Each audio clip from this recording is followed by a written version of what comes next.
Hey guys, Mitsurugi Jones here with a first look at a game called Elite Dangerous. Now, the best way I can describe this game is it is a space simulation MMO, I guess would probably be the best way to put it.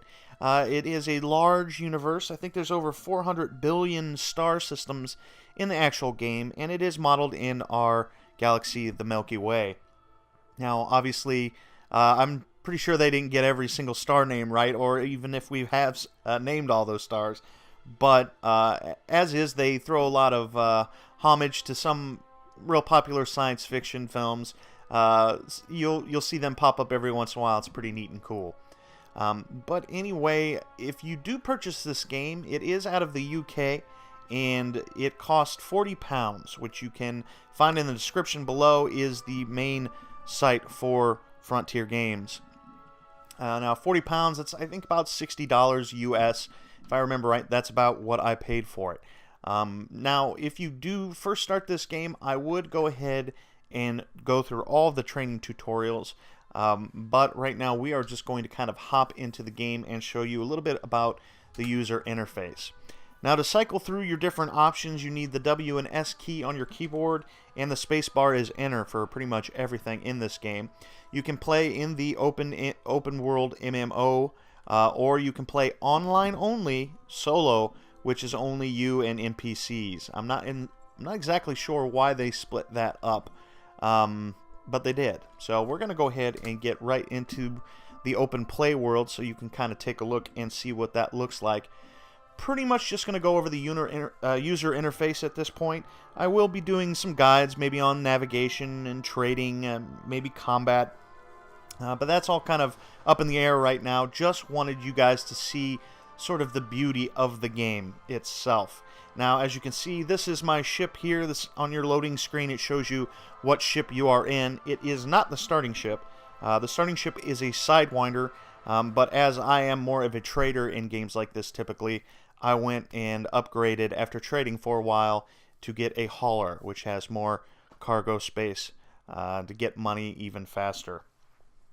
But the game is beautifully rendered. It has some pretty fantastic graphics. I was a little bit taken aback that it runs so smoothly for having that good of a graphics engine. Now, we'll see how it compares to Star Citizen when Star Citizen finally comes out. But so far, I am pretty well pleased. Now here, this is pretty much how you're going to start the game, and pretty much where you're going to be for the majority of it. I do know that they plan on adding a first-person shooter element to the game, but I don't know if that's going to be like a separate expansion, or what that's going to be specifically. But if you click your middle mouse button, you can actually look around your cockpit, and it's pretty sweet, especially when you're in space, that you can kind of look around and see, you know, the sun whizzing by, or a star whizzing by, or something like that. But also you can see different gauges and panels in your actual cockpit, and if you hover over certain areas, you get your little user interfaces that we'll go over in just a moment. There and there. Now, similar, there are hotkeys for most things. As you can see in the bottom right, it has engines, systems, which are your shields, and weapons, and you can kind of play with the power settings for those. That kind of changes how you are playing the game depending on your situation. Personally, I like most of mine in shields for the most part, at least unless I get into battle, which I don't do too terribly often, being a trader. Also, the hotkeys are, if you push 1, you are automatically pulled to this panel here, and if you push 4, you are pulled to this panel here. And real quick, I'll go through here. This is basically, this first page is your status. Now you can actually push the S key and go down. There's lots of information there. Mostly this is for your reputation within this actual solar system, with the different factions, and even different factions in the galaxy. It's important to know if you're going to be attacked if you are docking at a particular space base, and you can see that information in the bottom left. We are in the Prius station. It is a Federation owned. That has the system name, what kind of government it has, and what sort of economy it has. So this particular starbase has an agricultural economy. So let's go back to our little display here. To cycle through the top tabs, you want to hit the E or the Q button. And as you can see, there's a thing for your modules. You can power or unpower certain things on your ship if you so desire. I haven't really seen any real reason to take anything off of the power. It also shows you what systems are affected by the either system, engine, or weapons classifications. As you can see here, you also have fire groups where you can change what weapons are assigned by what buttons and whatnot. Different fire groups. So let's say you had 2 missiles and 2 turrets. You could assign each to a different hotkey, either the left or right mouse button. And it can get a lot further in detail, but we'll do that another time. Also, it shows what you have in your cargo. Right now I'm hauling bio waste, which isn't a great seller, but it just so happens where I'm at, this is what I can sell from this station to the next. And then you have your functions. There are all kinds of neat little things here, like you can go silent, or you can turn on and off your ship lights if you so desire. I have yet to use any of these just yet, but you never know. If you'd want the orbit lines to show on the graphical interface and whatnot, I believe the default is on. Now, on the other panel, you have navigation, which is extremely important.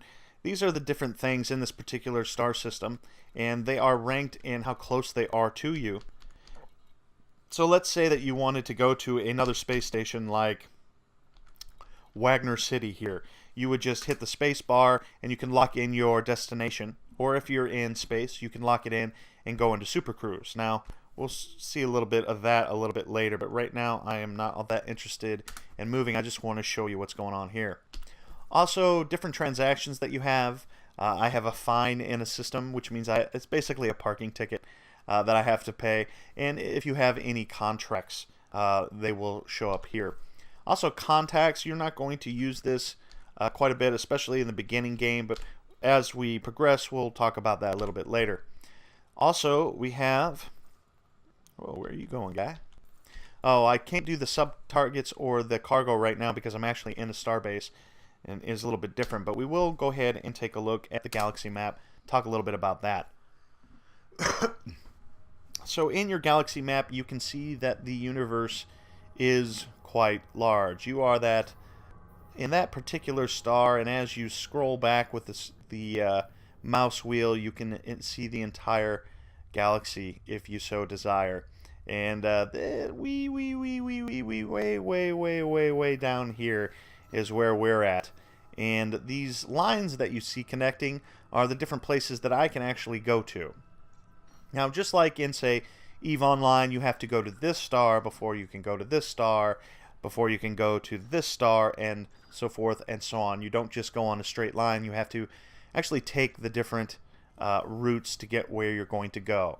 Now, different systems have different kinds of planets and star bases that you would be interested in. And you can actually rotate around to take different looks at things from different perspectives. Like that is the left mouse button, and then the right mouse button you can go up and down and rotate, so you can take a look around if you want. There are some tabs at the top, but a little bit later I'll get a little bit further in depth into that, but not right now. Again, this is just an introductory version. Also, real quick, we should, I guess, talk about the system map as well. Now, when you are in the star system, you can take a look at this particular map. It shows the star or stars, as the case may be, the different planets that you can click on, but all your real main trading is going to come through these actual stations here, and different icons are different things. But you can see here it gives you a list of what the population size is, what kind of economy it is, which becomes important in trading, the faction that owns it, the government type, allegiance, your influence, your relationship with them, and it tells you the different modules within the actual starbase that you can do. Like if it doesn't have commodities, you can't trade there, but if it has refuel, repair, and rearm, you can buy your munitions, repair your vessel, and refuel it. which is very important. You do not want to get stranded in space, I guarantee you that. Again, with the trade data, a separate tab, you can see the different imports or exports that they have, and we'll get a lot more in depth into that a little bit later. Just kind of wanted to show you some of the basics. And when I am done with that, I will show you a little bit of the actual simulation part of the game. Now, if you come here into Starport Services, this is where you reach all of the services that are available with the particular starbase that you are in. Now, there are small, medium, and large ones, and they have different values and things like that.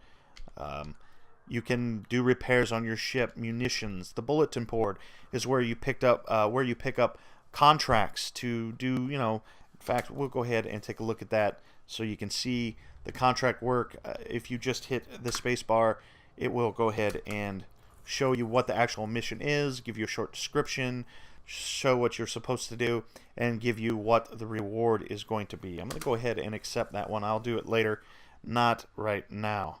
But let's go ahead and back out of this. Outfitting is pretty neat. You get to see where your ship is, and each different module has a different part that it shows on the screen, different utility mounts. The only weapon a hauler has right now is a pulse laser. Then you have your internals, which are basically life support, thrusters, the power, the engines. You can soup it up or specialize it in pretty much any way that you want to, depending on the frame. As I am a cargo person, I go for mostly cargo rack and speed, essentially. But you level those things up as you go with your credits. Also, you have your commodities market. Shows you the different prices, what actual things that they have and don't have, what you have in your cargo, the buying and selling price, the demand and the supply, and then the average of, they take the whole galaxy and they kind of average out what prices are for each particular item. Again, I will be making a guide for that as well. And you also can sell, if you say, discover areas. Go to a system that nobody's been to. You will collect data when you enter it, and depending on how much data you do collect, you can sell that as well. Now, since I have no data, I'm not going to bother talking about that right now.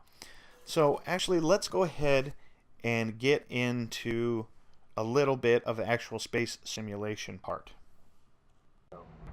Alright guys, so here we have the actual space simulator part of the game. Here I'm taking off from the launch pad in the Rockon Ring space station, and as you can see, I have to control everything manually. I have to put my landing gear up, I have to fly manually through this little gate doorway here, all the while watching the other ships and making sure that I don't crash into anything. You can already see that the lighting effects change depending on where the light source is of the star. Your internal dashboard sort of glows when you're sort of in the dark. It's pretty neat. In the middle there you have the HUD, and in a second we will go ahead and jump drive or super cruise to another station. You have a little countdown clock, some special visual effects, and if you're going to a star, it's a little bit different. It's an actual hyperspace jump. That looks a little bit different than this, but it's essentially the same thing. You can see the alignment of the system that you're going to, the distance, the speed. In the middle, all these little dots and shapes are representative of different ships or things that are in the area. And we're going to go ahead and take a look around. Since we have a little bit of time, I won't suggest doing that when you first start playing the game. You want to keep your eyes on the center screen and watch what you are doing, as the distance comes up pretty quickly. Now, in this particular system, we're going to a star base. It takes a while. Probably from ejecting yourself from one starbase hangar and landing in the next starbase hangar, a typical trip, I would say, is probably between 6 and 8 minutes. Now, you have a lot of things that you have to concentrate on, and when we get to the video about navigation, I'll go about looking at all of that information.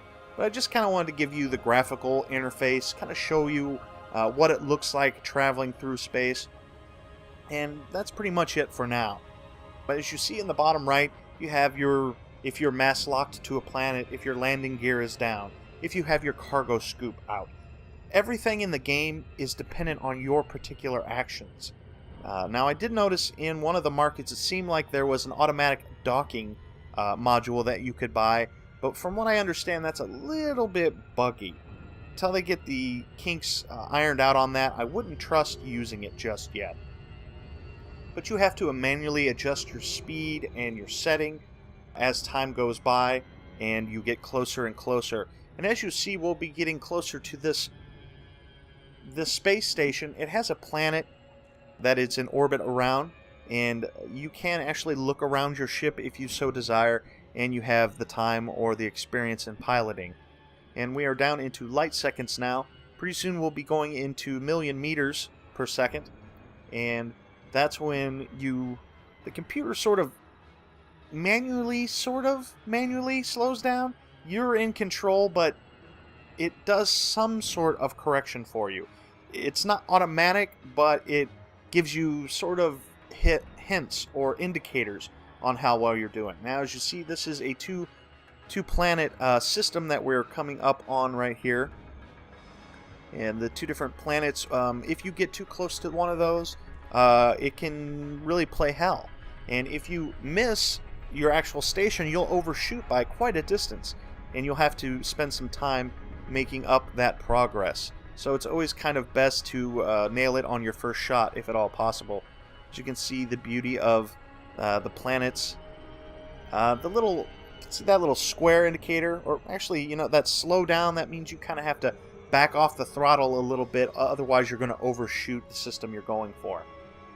Now, those little orbs that are flying are other spaceships in the area, and they'll kind of skip frames like that, depending on what that pilot's doing. Like if he's slowing down, you can see how it's the frames kind of slow down with him, just giving you an indication of his speed and what he is doing.